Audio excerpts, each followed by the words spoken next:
Meu nome é Priscila Barros e eu queria dar as boas-vindas a você que está assistindo o nosso segundo webinar no canal Vencendo a Artrose. Vencendo porque a gente vence todo dia, não é mesmo, André? Com certeza. Queria dar as boas-vindas para o André Marcelo, um fisioterapeuta de mão cheia. E ele é muito especial, vocês sabem por quê? Porque ele conhece a artrose dos dois lados. Do lado clínico, mas ele também tem artrose. Eu queria dar as boas-vindas, André, e por favor, se apresente e fale pra gente um pouquinho sobre você.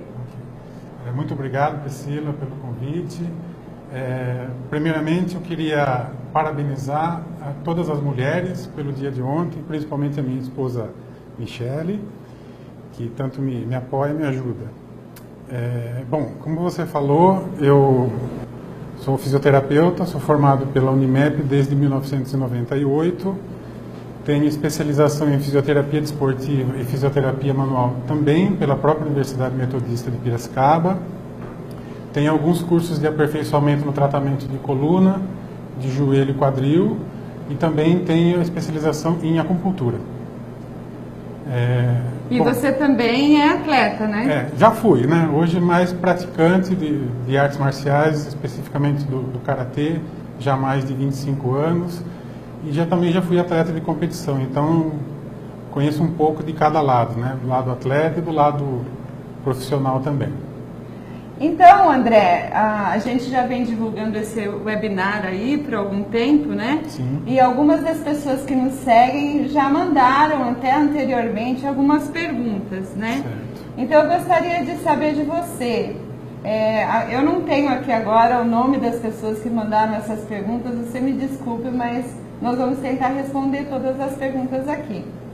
Se as dores no joelho podem ser oriundas da região ilíaco-sacral ou da coluna vertebral? Sim, na verdade é uma via de mão dupla, né?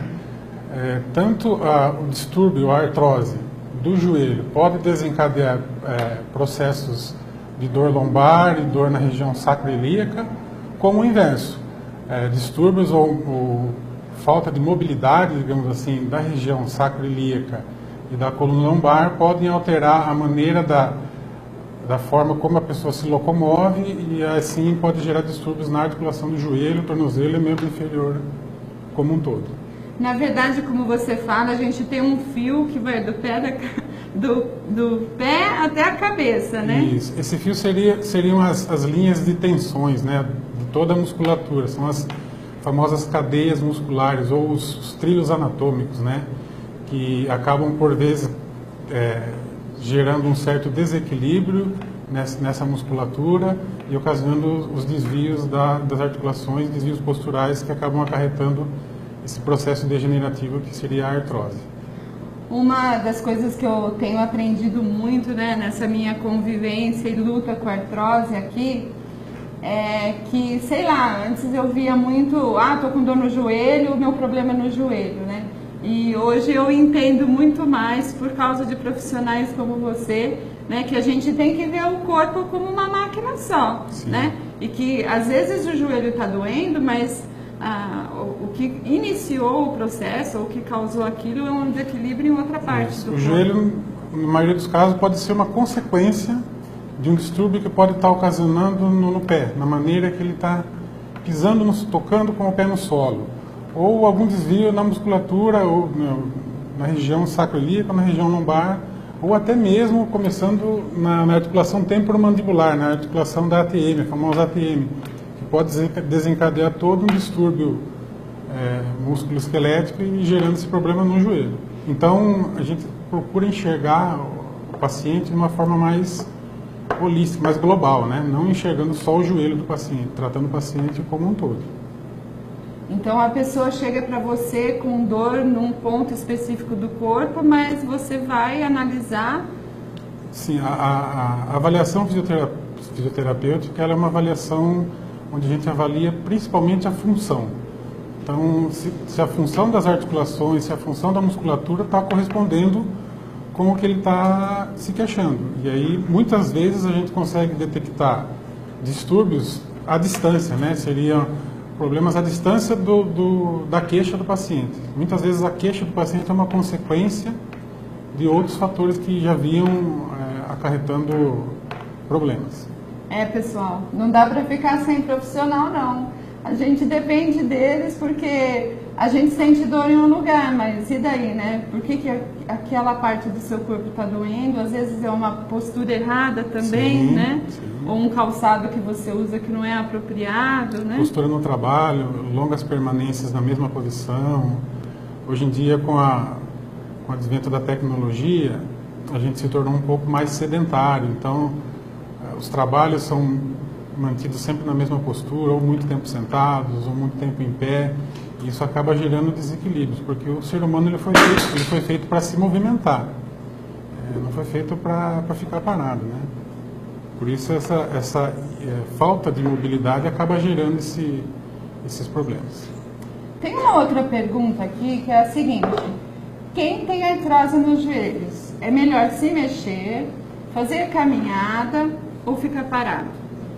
Bom, a artrose basicamente a gente não pode encarar como 8 ou 80. Então quem tem artrose, independente da região do corpo que ela esteja apresentando, não pode nem 8 ou 80, como eu falei, nem ficar parado e nem se movimentar em excesso. Tem que se manter em movimento de uma maneira moderada. Por quê? Porque a maioria das articulações que a gente possui no corpo são as chamadas articulações sinoviais, onde a gente possui uma bolsa sinovial e dentro dessa bolsa um líquido que lubrifica toda essa articulação. E esse líquido é renovado de tempos em tempos. E essa renovação é feita através do movimento. Então, se você não movimenta a articulação, você não faz essa troca do lubrificante e basicamente, a grosso modo, essa articulação acaba meio que enferrujando. E esse enferrujar da articulação, essa falta de mobilidade, começa a gerar esses problemas de desgaste da cartilagem. Por outro lado, quando você tem dor, e eu sei porque eu já passei por isso, né? É difícil você mexer uma articulação que está doendo. Sim. Né? Então, como que você lida com essa situação? A artrose, ela tem fases. Ela tem uma fase mais aguda, onde a articulação se apresenta mais inflamada, mais dolorida. Nessa fase mais aguda, o trabalho da fisioterapia é na redução dessa dor, na redução dessa inflamação, para que posteriormente a gente consiga ter uma mobilidade articular melhor e principalmente trabalhar o fortalecimento da musculatura que circunda essa articulação.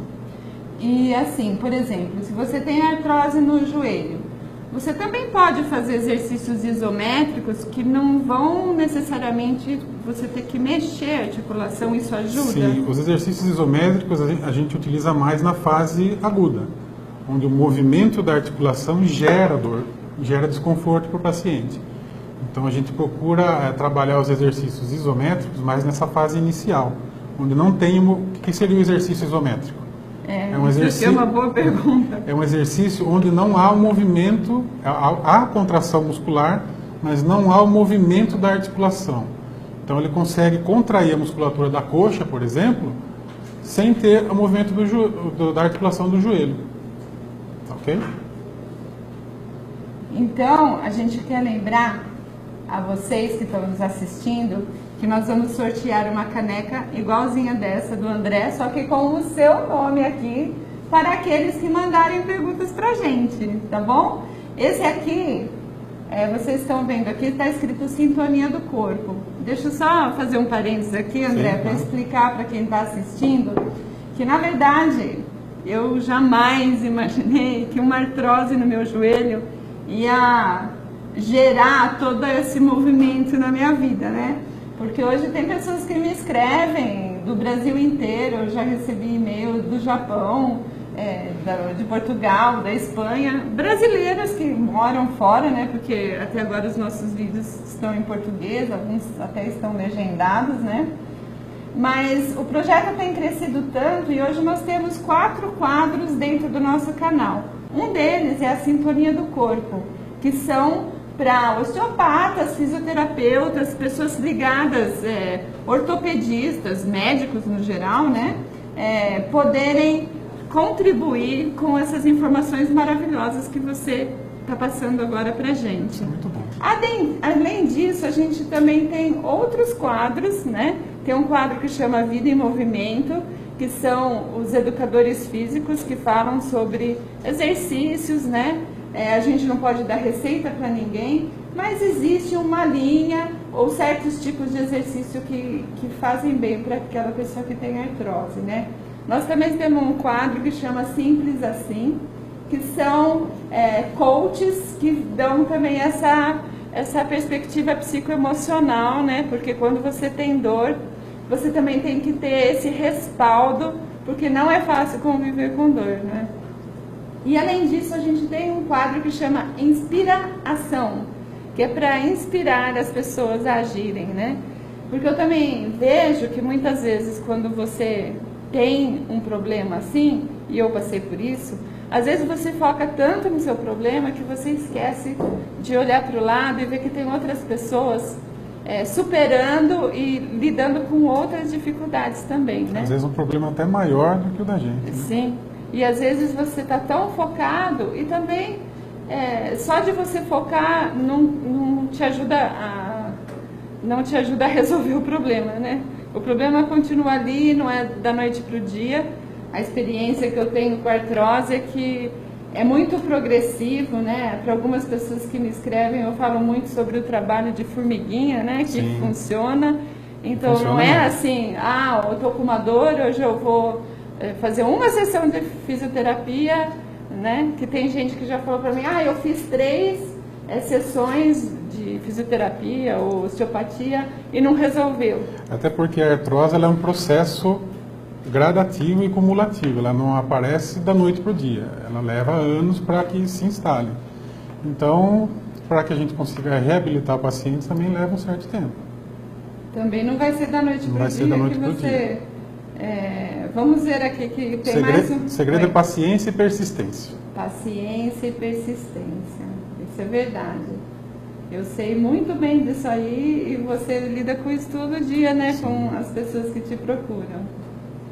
Tem mais uma pergunta aqui, deixa eu ver se eu entendo. Eu tenho muita dor no joelho, seria a má circulação?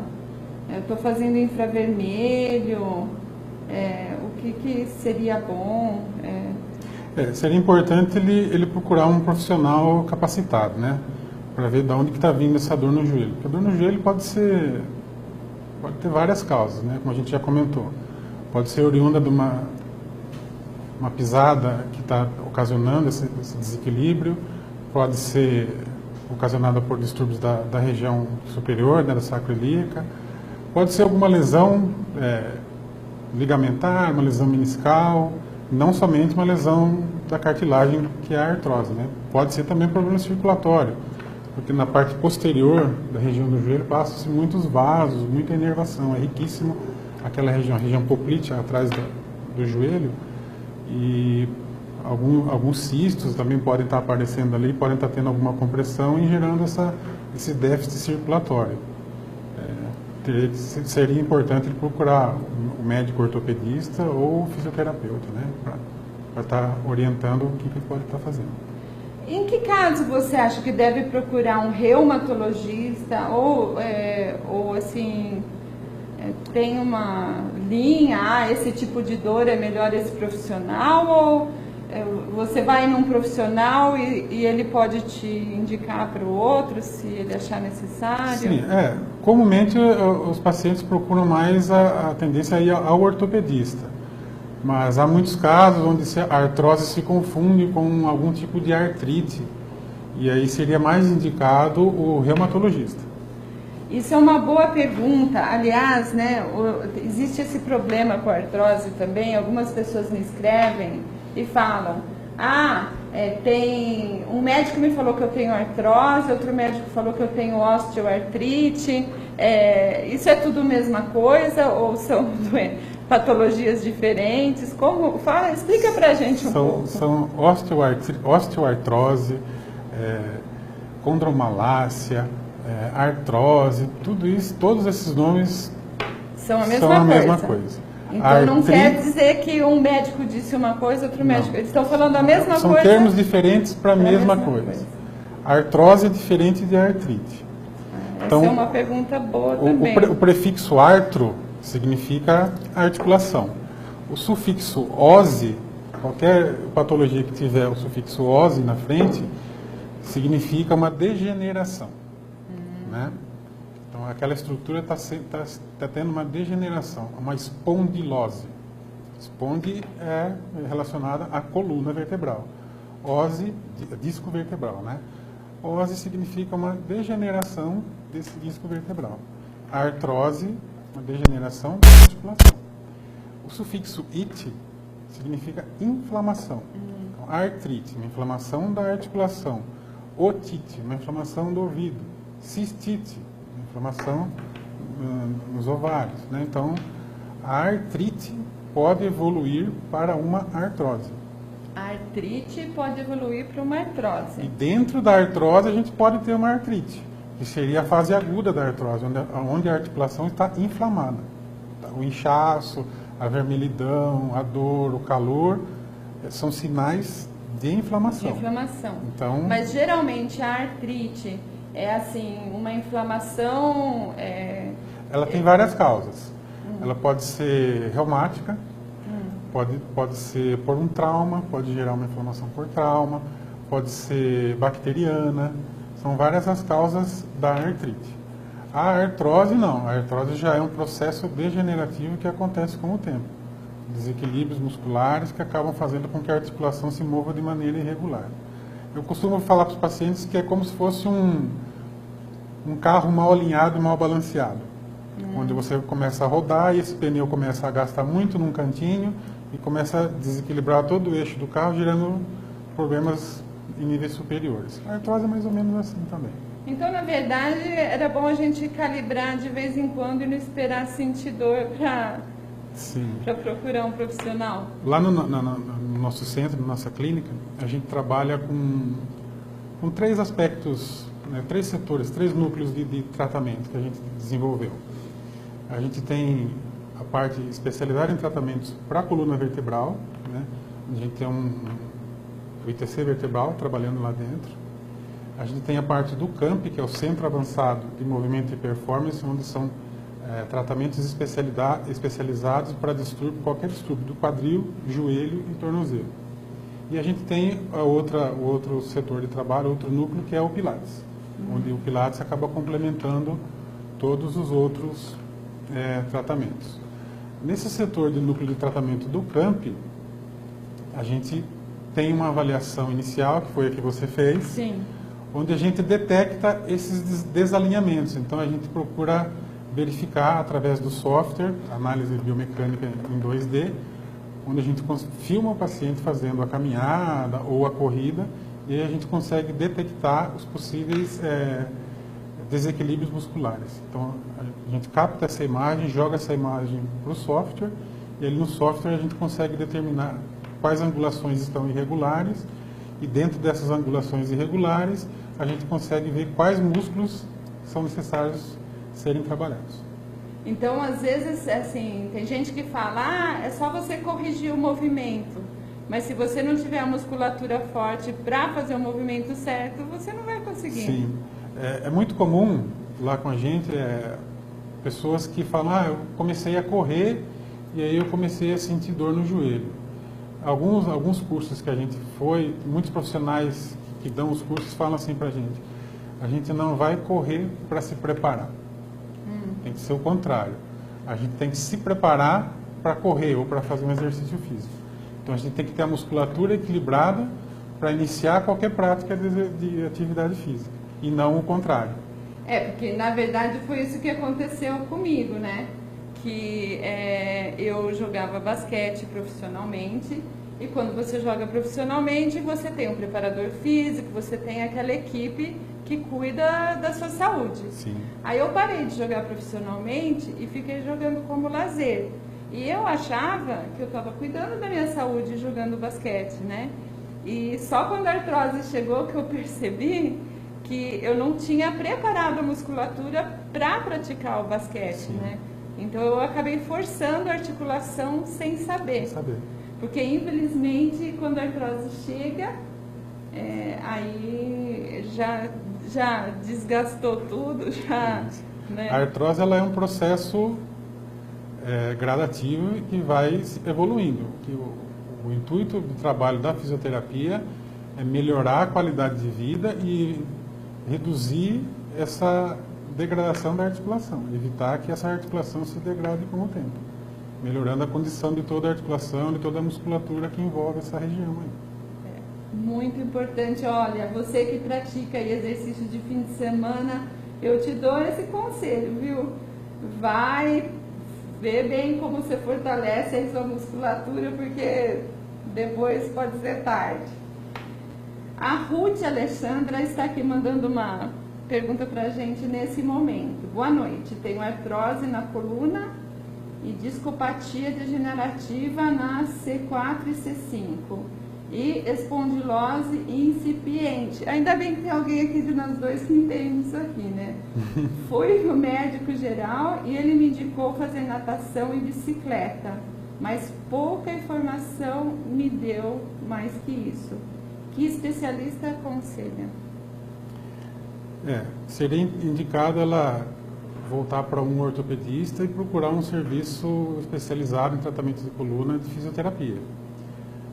O que a gente aconselha inicialmente? Porque o que acontece? Principalmente em lesões da coluna, mais especificamente da Ruth, a C4 e C5. C4 e C5, né? Seria a região do pescoço, a região cervical.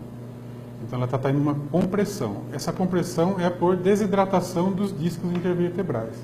A coluna ela é formada por um empilhamento de vértebra, que é a parte óssea, disco intervertebral, vértebra, disco e assim por diante, desde o início do crânio até a base do sacro lá embaixo.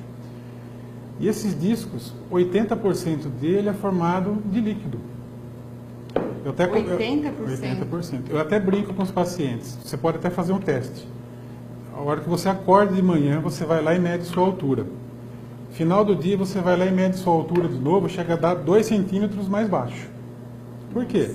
Quando você levanta de manhã, o próprio peso do seu corpo, do organismo e a ação da gravidade é como se fosse a gente apertando uma esponja encharcada d'água em cima desses discos. A água sai. Quando a gente deita à noite para dormir, esse disco tem a capacidade de reabsorver esse líquido que ele perdeu, né? Certo. E aí ele volta na altura dele normal e a vida segue normalmente. Mas quando você tem discopatia degenerativa... O que seria? Uma coisa que a gente iria ter com mais idade, lá por volta de 75 a 90 anos, que seria a perda da capacidade de reabsorção de líquido do disco, é antecipada. E aí, qual o motivo? O que faz a causa disso aí? Sedentarismo, manutenção de postura inadequada por longos períodos, carregar peso de maneira inadequada, tudo isso, estresse, tudo isso, e até tem alguns artigos que falam de causa genética também. Tudo isso contribui para essa desidratação do disco. Tá? Esse disco sendo desidratado, ele diminui o espaço por onde a inervação, as raízes nervosas, porque a medula a coluna vertebral nada mais é do que uma proteção óssea para a medula espinhal que passa no meio. E da medula espinhal sai toda a inervação que inerva braço, que inerva perna, inerva a região do tronco, o famoso nervo ciático ou asiático, que o pessoal fala tanto, né? São um dos nervos que saem da medula e vão para a inervação de membros. E eles passam por um espaço, como se fosse um túnel, chamado forame de conjugação. E quando esse disco ele desidrata e ele perde a altura, esse túnel ele diminui o diâmetro. E a inervação que passa por ali passa meio apertada, meio comprimida. E isso gera dor mais até à distância do que local do problema. A pessoa às vezes refere muita dor à distância, que são as dores irradiadas, do que a dor mais local. Se deixar isso progredir, o disco ele tem duas partes importantes. A parte mais periférica, ela é formada em camadas, como se fosse uma cebola, várias camadas de fibrocartilagem. E o centro dela, o núcleo dela, é um gel, Esse gel é o principal responsável pelo amortecimento do peso do corpo. Imagina esse disco ressecado, como se fosse aquela terra que não chove há um bom tempo, que começa a criar rachaduras. Sim. Imagina aquele disco ressecado e a gente fazendo movimentos em cima. Então vai meio que macerando aquilo ali. Certo. E isso começa a criar certas rachaduras. E esse gel ele começa a extravasar por aquela rachadura. E aí começam a formar as pequenas hérnias de disco. Começa com um simples abaulamento, que digamos pode ser considerado até uma pré-hérnia, digamos assim. Um abaulamento, que pode evoluir para uma protusão, que pode evoluir para uma extrusão, então cada vez ela vai aumentando mais. E essa hérnia, além do túnel estar diminuído e o nervo está passando já comprimido, essa hérnia acaba comprimindo também essa raiz nervosa que está passando por ali. Então a dor se exacerba ainda muito mais. Então, nesses casos, o que é que a gente costuma fazer lá no ITC vertebral lá? A gente tem uma linha de tratamento completamente diferente da fisioterapia convencional. O intuito nosso lá é ganhar esse espaço. A gente tem macas importadas, computadorizadas, maca de tração, maca de descompressão, onde a gente vai ganhar esse espaço novamente, de duas maneiras. De uma maneira mecânica, onde a gente vai tracionar a coluna de uma maneira confortável. Não imaginem que a tração seja aquela tração medieval que a gente vê nos filmes aí. É uma tração tão agradável, tão suave, que tem pacientes que chegam a cochilar durante a tração. Então essa tração ela vai ganhar o espaço mecanicamente. Tá? A outra forma seria a mesa de flex de extração, a descompressão, onde ela vai ter um movimento oscilatório, e esse movimento oscilatório faz com que esse disco melhore a sua hidratação e melhore a lubrificação daquela articulação da coluna. Com isso, a hidratação do disco melhorando, ele aumenta de tamanho, de altura, e a descompressão da raiz nervosa acaba ocorrendo ali. Quando a gente tem esses processos de espondiloartrose, que geram dor naquela região, não necessariamente a hérnia, mas no caso dela só a degeneração do disco, gera um processo doloroso ali. Sim. Que a articulação fica com certa degeneração, uma certa artrose ali nas facetas articulares da coluna. Isso gera dor. E essa dor, a gente tem dois músculos principais, digamos assim, na coluna. Uma musculatura mais profunda, onde ela é a principal responsável por estabilizar a sua coluna, manter a sua coluna alinhadinha para que você consiga fazer os movimentos. E a gente tem uma musculatura mais superficial, que é essa que a gente consegue palpar, que é mais responsável pela movimentação do tronco. Né? Essa musculatura mais profunda, ela tem uma capacidade de se manter mais tempo, digamos, contraída.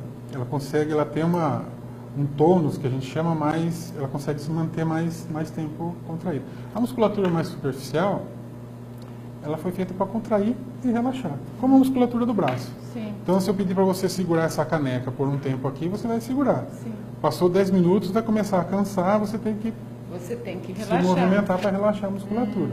Entendi. E aí o que acontece? Quando esse estímulo doloroso aparece na coluna, aquela musculatura mais profunda para de trabalhar. Ela fica, digamos, inibida. Ou ela demora para se ativar, ela fica com déficit de ativação. E aí ela não estabiliza a coluna. E tem como você ativar essa musculatura?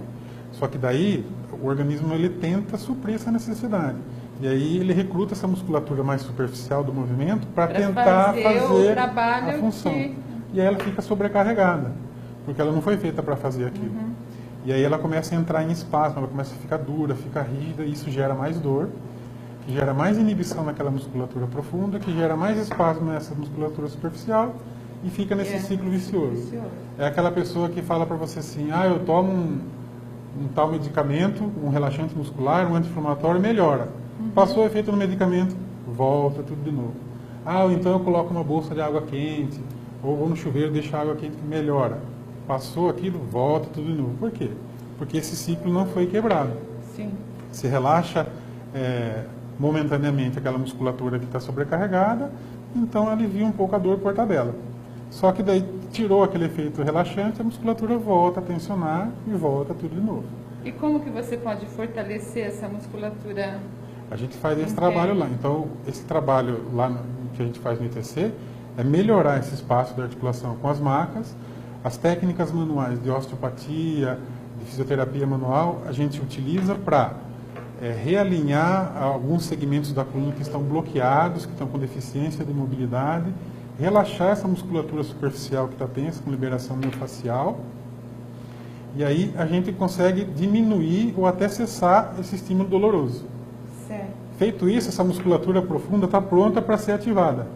E aí a gente entra com os exercícios de estabilização segmentar vertebral, onde a gente ativa essa musculatura profunda e dá condições para ela voltar a trabalhar e manter a coluna alinhada.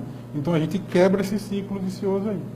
E aí, feito o tratamento, a gente encaminha a pessoa para uma atividade física. A gente sempre fala para o paciente, terminar o tratamento, você vai ter que manter uma atividade física regular. E a atividade que a gente mais aconselha, por isso que a gente até tem no nosso núcleo lá, é o Pilates.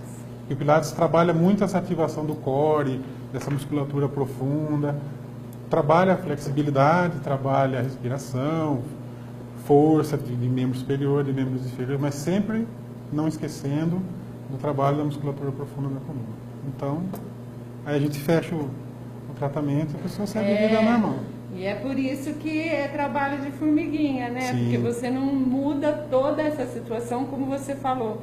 Quando você chega a ter dor, aquilo já está se desenvolvendo no seu corpo faz muito tempo, né? Sim. Então não é de um dia para o outro que você vai conseguir resolver. E esse esquema que eu falei para você de ciclo, espasmo, dor, tem pessoas que têm uma dor crônica de vários anos. Sim. Né? E essa mecânica corporal, digamos assim, acaba ficando gravada no cérebro como sendo o normal dele. Sim. Então o cérebro administra aquilo como sendo normal. E aí ele começa a fazer o tratamento com a gente. Tem casos de pacientes que com 3, 4 sessões melhoram. Não tem mais dor, não tem mais formigamento, não tem mais nada. Aí de repente o paciente some. Aí você liga para ele e fala assim, fulano, você não vai terminar o tratamento? Não, já estou bem, não precisa mais. Fala, aí a gente explica tudo isso que eu falei para você. Não, mas eu vou esperar um pouquinho porque eu estou bem, tudo bem. A gente respeita. Dá 1, 2 semanas o paciente liga, fala, André, pelo amor de Deus, me socorra porque eu estou morrendo de dor. Por quê? Porque a gente dá estímulos para tentar mudar esse esquema corporal. Estímulos no corpo para mudar esse esquema corporal no cérebro. Certo. Se você para... E a gente consegue, por um certo tempo, manter isso. Só que se a gente parar de gerar esse estímulo, antes do período, ele volta naquilo que para ele acha normal. O cérebro, quanto mais ele economizar energia, menos gasto ele tiver, para ele é melhor. Então aquela situação para ele já automatizou. Então aquela automação para ele é mais tranquila. Então ele tenta, a gente chama isso de autossabotagem. A própria pessoa se sabota. Sim. Ela tenta voltar naquilo. E é subconsciente, né? Sim, a pessoa não quer aquilo, né? Não está sabendo, né? Então isso leva um certo tempo para ocorrer. Não é 3, 4 sessões que vão resolver o problema. Sim. Leva-se um certo tempo, até mais de 1, 2 meses para que isso acabe. É por isso que também tem essa questão, né, que eu estava falando, que tem gente que fala para mim, eu fui em 2, 3 sessões de fisioterapia ou osteopatia e não vi resultado nenhum. Mas é que às vezes você tem que terminar o tratamento todo, terminar um ciclo de tratamento, né? Porque são vários desequilíbrios, né? O seu organismo é complexo, né? Não é como assim, você vai lá, troca o pneu do carro. Não, é muito mais complexo. O meu telefone estava tocando aqui porque a Cláudia Carneiro está escrevendo no meu WhatsApp aqui, mas ela tem perguntas também. Vamos lá. Vamos ver aqui. Ela está falando se ela vai ficar muito feliz se eu fizer as perguntas dela também. Lógico que eu vou fazer, Cláudia. Com prazer, porque a gente já convive aí, né, Cláudia? Como eu te falei, tenho artrose nos joelhos, mas no esquerdo ela está um pouco mais adiantada. Eu também tenho cisto de Becker nos joelhos. Fiz fisioterapia de todos os tipos. E vou fazer até o fim da vida. Minha pergunta é, fisioterapia é a única solução para mim? Saiba que eu não quero fazer aplicação de ácido hialurônico nos joelhos e não quero colocar prótese. Aí ela tem mais pergunta aqui, mas acho melhor a gente ir por partes, né? Mesmo ela fazendo aplicações de ácido hialurônico ou fazendo cirurgia de protetização, ela vai ter que fazer fisioterapia depois. Como eu falei, a artrose você tem que manter a articulação em movimento. E movimento é fisioterapia. Fisioterapia é movimento. Então, a fisioterapia vai acabar fazendo parte da sua vida. Quer queira ou quer não. Bem-vindo ao clube. E a questão de suplementos? A dosagem que se vende nas lojas de suplementos é a mesma? Glucosamina, condroitina? Não, isso quem determina é o médico ortopedista ou reumatologista que vai determinar a posologia, dosagem, frequência, tempo de estar ingerindo isso.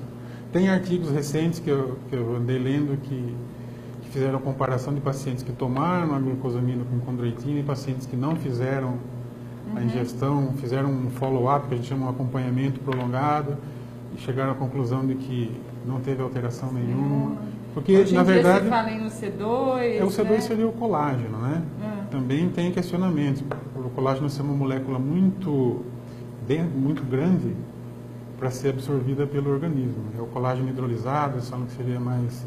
Mas está em estudo, nada comprovado ainda, né? O intuito desses suplementos, da glucosamina, da condroitina, do colágeno, seria um condroprotetor, né? Um artroprotetor. Ele protegeria aquela cartilagem que ainda não foi degradada. Eu ouvi falar que essas são substâncias que o nosso corpo produz, é isso mesmo? A glucosamina, a condroitina? Só que o problema da cartilagem articular é que ela não tem inervação e não tem circulação própria. Então ela não se regenera. A circulação que vem para ela seria do osso subcondral embaixo dela. Só que essa circulação é muito lenta, digamos assim. Os nutrientes chegam de forma lenta. E a degradação é maior, mais rápida do que a nutrição. Tanto é que, até dou exemplo, até comentei com você, todo mundo comeu já a coxinha do frango. Sim. Aí sobra o osso da coxa do frango, aquela parte branca que fica no osso é a cartilagem. Sim. Todo mundo tem em todas as articulações sinoviais. Essa cartilagem, ela tem uma espessura, né, delimitada, e ela protege a superfície óssea. Então, o atrito das articulações acontecem pelas cartilagens articulares. E o que seria a artrose? Seria a diminuição dessa cartilagem, seria a degradação dessa cartilagem. Ela vai diminuindo de espessura e aí os impactos gerados nessa articulação, movimentos, começam a ser sentidos, as vibrações começam a ser sentidas na superfície óssea. Aí que começa a gerar dor. Né? Mas então, assim, você está falando que esses suplementos, o seu corpo não necessariamente absorve? Na verdade, esse suplemento seria como uma capa protetora para aquela articulação, para aquela cartilagem que ainda está íntegra. Mas se você ingere... Então, eles falam que o organismo não consegue absorver. Por ser então moléculas maiores, ela não consegue penetrar dentro das células, né? Então, mas está em estudo ainda, não tem nada comprovado. Mas eu também já ouvi falar de gente que faz, usa a cartilagem do frango mesmo, para fazer sopa, para ingerir. Sim, é mais ou menos o mesmo princípio, é a proteção da... Mas é mais fácil para o nosso corpo absorver a cartilagem do frango ou também não tem estudos que... Também não tem nada, é mais cultura popular mesmo. Poucos estudos com relação à parte da cartilagem do frango especificamente. Agora, quando você... essa coisa psicológica, né? Também, se de alguma forma, né? Como que fala quando você toma o remédio, o placebo? O placebo funciona. Funciona, né? Também não é ruim se você toma um placebo, né? Não, o placebo funciona. Se ele não for causar outros problemas... por exemplo, se eu tomo a glucosamina e a condroitina... Você acha que melhora, mas você isso se pode sente causar melhor. algum outro problema no meu organismo? Não tem nada falando a respeito de uso prolongado pode gerar qualquer tipo de problema. A Catarina Almeida também está falando um oi aqui, falou que vai assistir depois. O pessoal está seguindo. É que tem um pessoal que já me segue no WhatsApp, né? Tá certo. E também, nós temos outra pergunta aqui sobre a questão de artrose nas mãos. Sim. De muita dor na mão. algumas pessoas têm escrito para mim e falado sobre artrose na mão. Eu só tenho artrose no joelho, então eu não sei falar muito sobre isso. Você podia ajudar a gente? Seria importante essa pessoa estar procurando, mais especificamente, o reumatologista para tentar identificar se realmente é uma artrose nas mãos que ela tem. A primeira coisa é saber se é artrose. Se é uma artrite. É mais comum a artrite na mão, né? A artrite reumatoide afeta geralmente bilateral, as duas mãos de uma vez só. E a artrite também tem picos de agudos, né? Onde a articulação fica quente, febril, inchada, vermelha, dolorida. E tem picos onde ela acalma um pouquinho. E ela começa a gerar certas deformações nas articulações dos dedos. Sim. Aqueles nódulos, né? Nódulos de Eberle, que é mais aqui embaixo. Acabam gerando esses tipos de deformações. Isso pode ser oriundo de uma artrite. Precisa ver o que é essa dor na mão. Pode ter alguma compressão neural, de síndrome do túnel do carpo, ou alguma tenossinovite, oriunda do trabalho que ela esteja fazendo por longos períodos. Então, precisa identificar o que seria essa dor na mão primeiro, para depois fazer um trabalho de reabilitação. A artrose, a parte da fisioterapia manual, da osteopatia, é muito bem-vinda nesses casos, onde a gente vai devolver mobilidade para as articulações dos dedos, do punho, então, da mão. Então, existem exercícios também para fazer? Sim, mobilização, exercícios. Para qualquer região do corpo, se você tem músculo... tem articulação, a gente está lá. Então, na mão, pode ser causada por movimentos repetitivos? Sim, porque aí pode estar, ao invés de uma artrose, pode estar tendo alguma compressão de nervo, né? Um informigamento, uma queimação em determinada região dos dedos, da palma da mão. Então, precisa identificar qual que seria o problema. Sim. Né? Mas movimento repetitivo em qualquer parte do corpo não é legal. Por longos períodos não é legal, sobrecarrega. Tanto não só na parte laboral, né, a parte de trabalho, mas também na parte não deixa ser um trabalho, né, do atleta. Então vamos dar um exemplo aí de um nadador. Ele faz 6 a 8 horas por dia de treino, onde ele faz sempre o mesmo movimento. É um movimento repetitivo. Tanto é que a gente vê a saúde, digamos, dos atletas de alto nível é curta, né? É curta. 30, 35 anos já é considerado velho para esporte de alto nível. Eu até tinha colegas, professores que falavam, essa pós-graduação que fiz já há um tempo, atleta de alto nível não é sinônimo de saúde, porque eles exigem do corpo além do limite necessário, né, para tentar ganhar o milésimo de segundo deles. Sim, ali, eles pagam um alto preço. Temos aqui mais uma pergunta, o Guto Souza está falando: olá, boa noite, parabéns pela iniciativa. Quero saber mais sobre sinestesia. Qual é a importância da atividade de propriocepção para o corpo? Acho que era bom você explicar um pouquinho o que é propriocepção primeiro, né? Porque nem todo mundo sabe o que é isso. Eu realmente aprendi faz pouco tempo. Propriocepção seria a percepção da articulação, que tem alguns receptores, né, dentro da articulação que detectam a posição dela no espaço. Então, é mais voltada para a parte de equilíbrio, né? Equilíbrio e coordenação. Então, Por isso que se você vendar os olhos, fica difícil de você... porque a gente se baseia muito na visão para estar trabalhando. Então, nesses trabalhos de reabilitação que a gente faz, qualquer lesão articular tem um déficit de propriocepção. Não adianta nada a gente fortalecer, deixar a coxa do paciente enorme, sem uma propriocepção adequada. O primeiro movimento que ele vai fazer, um giro, um pivô que ele vai fazer em cima da articulação, a articulação fica meio que perdida, digamos, não sabe qual é a função dela ali no espaço, gera entorse na articulação, gera uma ruptura de ligamento. E que tipo de exercício você faz para treinar a propriocepção? A gente começa com os exercícios básicos de equilíbrio, né? Apoio nos dois pés, apoio unipodal, a gente evolui para movimentos associados de membro, de cabeça, movimento com os olhos fechados. Aí a gente evolui de uma base mais sólida para uma base mais instável, como cama elástica, ou Bozu, que o pessoal fala tanto, Dynadisc, E assim a gente vai evoluindo. A gente vai cada vez dificultando mais para o paciente conforme ele for evoluindo. E na verdade, daí você tem que se equilibrar, né? Sim. Você gera uma superfície instável para que o paciente tenha que manter o equilíbrio. A articulação vai ser estimulada, aqueles receptores da articulação vão ser estimulados para dar mandando um impulso para o cérebro e o cérebro mandando um impulso de volta para a articulação para que certa musculatura se contraia para manter o equilíbrio ali. Não adianta nada, tem estudos que falam, que fizeram também um acompanhamento. A pessoa fez só o fortalecimento, a pessoa fez só o treino de propriocepção ou a pessoa fez os dois.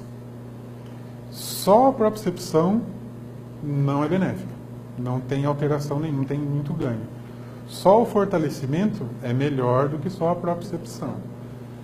E o fortalecimento com a propriocepção, casou os dois, matou. Aí é perfeito. Tá?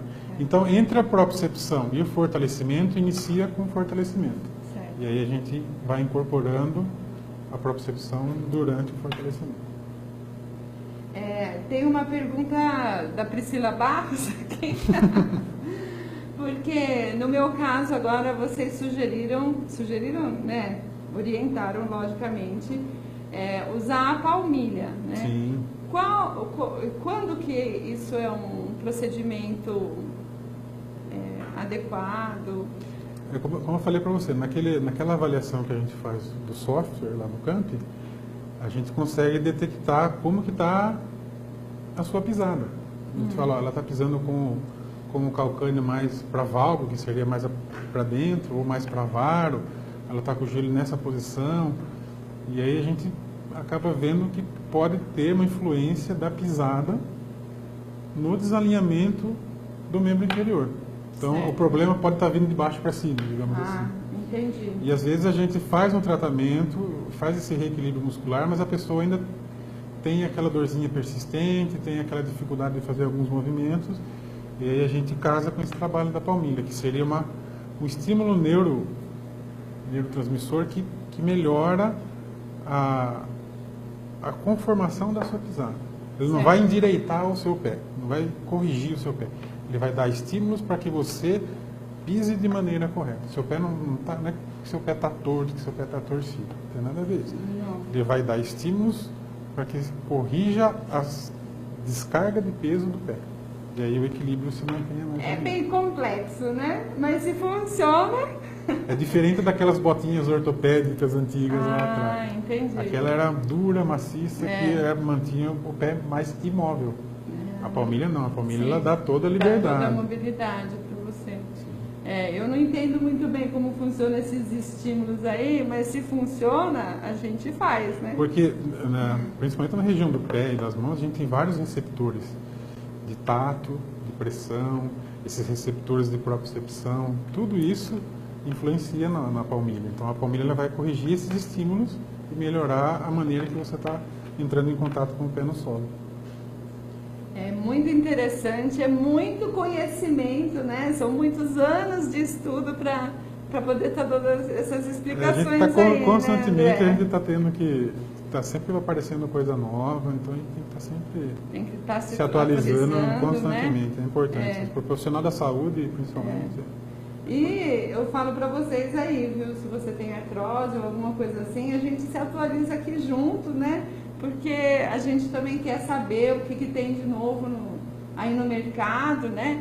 E eu creio que é lógico que informação ajuda, sim, contanto que a gente seja obediente à pessoa que está tratando da gente, né? Mas ela faz direitinho, viu, gente? Ela é obediente, ela faz tudo certinho. Às vezes eu tenho vontade de ir pro transporte e detonar, né? Mas, vamos com calma. Vamos com paciência calma. E persistência. Isso. Mas é verdade. Eu acho assim que... não sei se é porque eu fui atleta, né? Então, a gente tem essa consciência de que se eu estou depositando a minha confiança em você, eu vou ter que seguir as instruções que você está me dando, né? Geralmente, quando a gente trata de atletas ou ex-atletas, eles são mais disciplinados. Até pela cultura que ele teve durante os treinamentos, então ele consegue levar um pouco mais. A gente passa os exercícios para casa, ele faz tudo certinho. Porque, por exemplo, eu treinei com a Maria Helena, né? Sim. Não adianta você chegar lá no treino e ela falar, não, você vai treinar chute, né? Sei lá, lance livre que seja. Você fala, não, eu vou querer fazer outra coisa. Não é assim que funciona, né?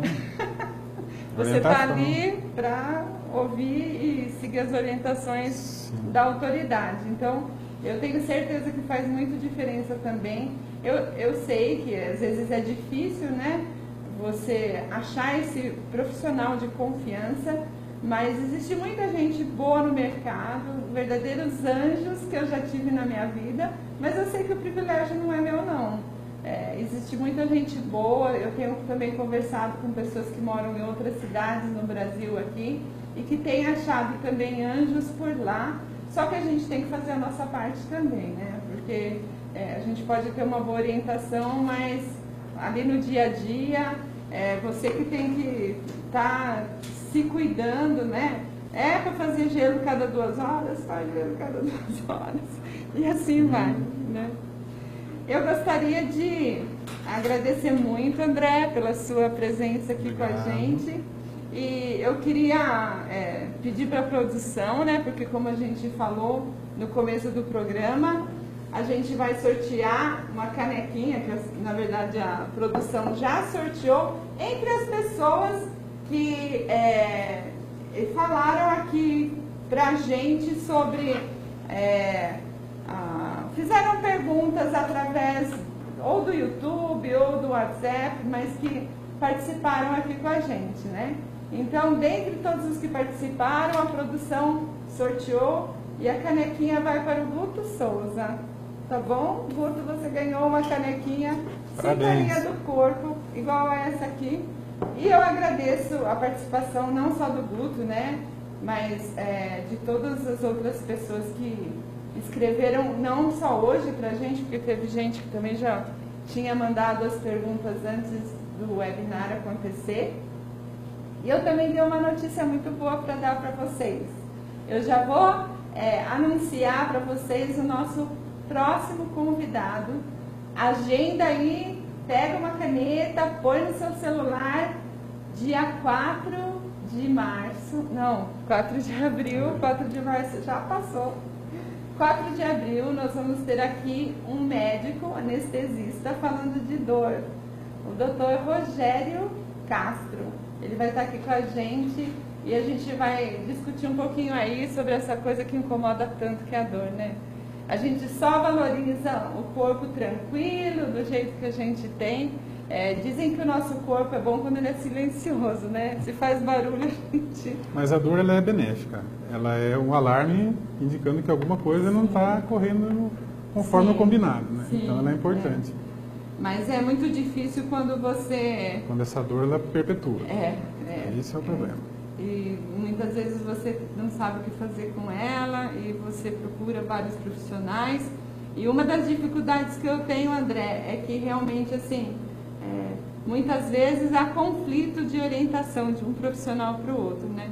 Por isso que eu estava falando que realmente, assim, você tem que escolher um profissional, confiar e seguir a orientação de alguém, né? Porque também eu acho que a internet, a gente usa a internet aqui, né? Mas você também tem que tomar muito cuidado, porque no YouTube, na internet, qualquer um pode falar e você tem que também selecionar, né? Filtrar. Você tem alguma palavra aí, alguma orientação final para falar para os nossos ouvintes? O que você... Como a gente comentou durante esse bate-papo aí, surgiu qualquer problema, sentiu a articulação rangendo, fazendo aquele barulho, estalo, está dolorido, procura um profissional gabaritado para estar te orientando, o ortopedista, o reumatologista, pode ir direto para o fisioterapeuta sem problema nenhum. O fisioterapeuta, se houver necessidade, ele faz os encaminhamentos. Então, procura profissionais que estejam capacitados para estar cuidando de você. E não deixa de se movimentar. A artrose não é fator limitante para ninguém. Pelo contrário, a gente tem que estar fazendo a movimentação. Claro que com certa moderação, certa adaptação, mas vida normal, sem problema nenhum. E você, como uma pessoa que tem artrose, como tem sido para você esse convívio? Eu levo minha vida normalmente. A artrose, ela tem muitas oscilações, né, durante o período da semana, do mês. Tem períodos que você não sente dor nenhuma, que você está super bem, parece que você não tem nada. Tem períodos que você está um pouquinho mais, a articulação está um pouquinho mais, às vezes você exige um pouco mais. Nesse momento que você está sem dor, você acaba abusando um pouquinho, passa daquela moderação que eu comentei, e aí você sente um pouquinho mais dolorido, mas nada que você consiga estar controlando. E o frio afeta a articulação? Então, isso é um fator que a gente andou lendo, e a mudança de temperatura não influencia na articulação. O que ela influencia são os receptores de dor. Com o frio, esses receptores ficam mais sensíveis, digamos assim. Eu até comento para o pessoal, toma uma bolada no verão e toma uma bolada no frio para você ver qual dói mais. Por quê? Porque o receptor no frio ele fica um pouco mais sensibilizado, então parece que a dor é maior. Certo. Mas não é isso, é que a gente sente um pouco mais. Mas não altera. Aquela pessoa que fala, vai chover hoje porque está doendo meu joelho, está doendo meu... Não, isso aí é cultura popular. Tá? Muito obrigada, André, pela sua presença aqui. E nós agradecemos também a todos vocês que estão assistindo, que assistiram e que vão assistir, porque vai ficar aí gravado no nosso canal. Vencendo a Artrose. Vença também qualquer que seja a artrose da sua vida. Boa noite.